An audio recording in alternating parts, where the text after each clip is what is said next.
Hi hello friends, welcome to me Pavani creation. ఈరోజు మీ ముందుకు కొత్త రెసిపీతో వచ్చానండి. అదేంటంటే పన్నీర్ మటర్ మసాలా కర్రీ అండి. దానికోసం ముందుగా స్టవ్ పైన పెనం పెట్టుకుని ఉల్లిపాయ ముక్కలు ఇలా ఫ్రై చేసుకోవాలండి. చిన్న చిన్న ముక్కలుగా కట్ చేసుకుని, అలాగే ఉల్లిపాయల తర్వాత దీంట్లోనే టమాటో పీసెస్ కూడా వేసుకొని ఫ్రై చేయాలండి. ఇలా ఫ్రై చేసుకున్న తర్వాత కొద్దిసేపు తర్వాత మళ్ళీ అల్లం తెల్లుల్లి పేస్ట్ని కూడా వేసుకొని ఫ్రై చేయాలండి.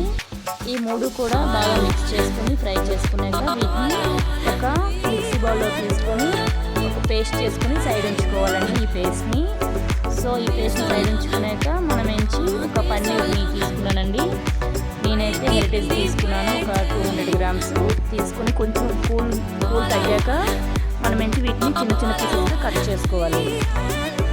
ఇలా కట్ చేసుకున్న పీసెస్ని రెడీ చేసుకున్నాక మనం ఒక బౌల్లోకి ఉప్పు, కారం, అలాగే పసుపు, అలాగే మసాలా పౌడర్ని కొంచెం యాడ్ చేసుకొని మూడు కూడా బాగా మిక్స్ చేసుకొని ఈ పన్నీర్ పీసెస్ని ఇందులో వేసి బాగా కలుపుకోవాలండి. చూడండి, ఈ పీసెస్ని ఇలా వేసుకొని బాగా కలుపుకోవాలి. ఇది కలుపుకున్నాక ఒక పెనం పెట్టి ఒక సైడ్న మనం ఏం చేయాలంటే ఈ పన్నీర్ పీసెస్ని ఫ్రై చేయాలండి. చూడండి, ఇలా బాగా అప్లై చేసుకోవాలండి. వీటికి చూడండి పీసెస్ బాగా పట్టేటట్టు మసాలా పౌడర్ అంతా కూడా చేసుకున్నాక ఇదిగోండి ఇలా పెనం పైన లైట్గా 4 స్పూన్స్ ఆయిల్ వేసుకొని ఇలాగ ఫ్రై చేసుకోవాలి. ఇలా ఫ్రై చేసుకునేటప్పుడు ఆ పీసెస్ అనేవి విడిపోకుండా నీట్గా జాగ్రత్తగా ఫ్రై చేసుకోవాలండి. అలాగే ఒక పక్కన మనం ఇంకో పెనం పెట్టుకొని దాంట్లో దాల్చిన చెక్క, అలాగే ఏలకులు 2, అలాగే లవంగాలు 2 వేసుకొని తాలింపు వేసుకున్నాక దీనిలోన తాలింపు అయిపోయాక మనం ఇదిగోండి ముందుగా రెడీ చేసి పెట్టుకున్న ఉల్లిపాయలు, టమాటా, అల్లం పేస్ట్ ఉంది కదండి మిక్స్ చేసుకుంది. ఆ గ్రైండ్ చేసుకున్న పేస్ట్ని ఇందులో వేసి బాగా ఫ్రై చేసుకోవాలండి.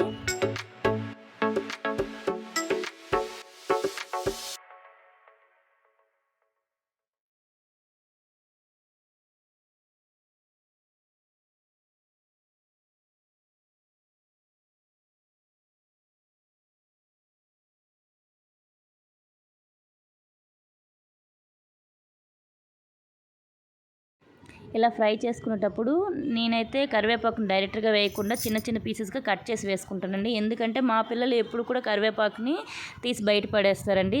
నేను ఇలా కట్ చేసి వేయటం వల్ల వాళ్ళు అలానే తినేస్తారండి, తీయడానికి వీలు కాదు కాబట్టి. అలాగే తగినంత సాల్ట్ వేసుకోవాలి, పసుపు కూడా వేసుకోవాలండి. అలాగే తగినంత కారం కూడా వేసుకొని బాగా ఫ్రై చేసుకోవాలండి.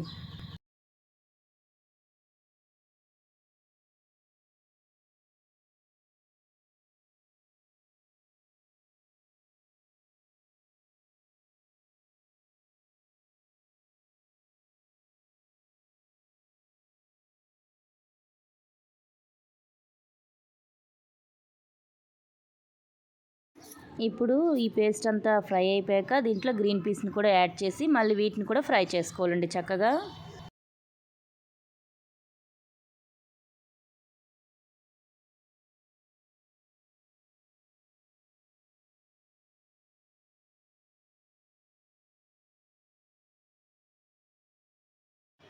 ఇలా మూత పెట్టుకొని ఒక క్షణం అంటే ఒక 10 మినిట్స్ అలా మొగ్గనివ్వాలండి.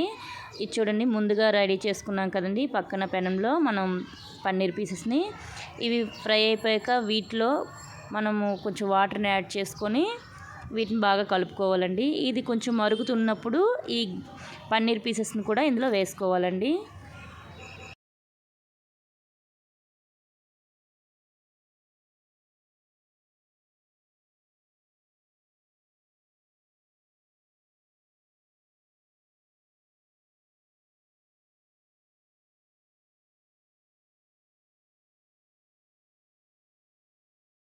చూడండి, గ్రీన్ పీస్ బాగా బాయిల్ అయిపోయింది. ఇప్పుడు నేను పన్నీర్ పీసెస్ని కూడా ఇందులో వేసి బాగా కలుపుకుంటున్నానండి.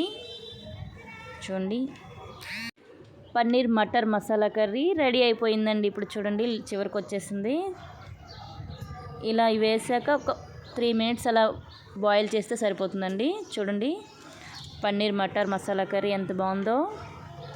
ఈ కర్రీ చాలా టేస్ట్గా ఉందండి. మీరు కూడా ట్రై చేసి టేస్ట్ చూసి మాకు కామెంట్ చేయండి. మా వీడియోని లైక్ చేయండి, షేర్ చేయండి.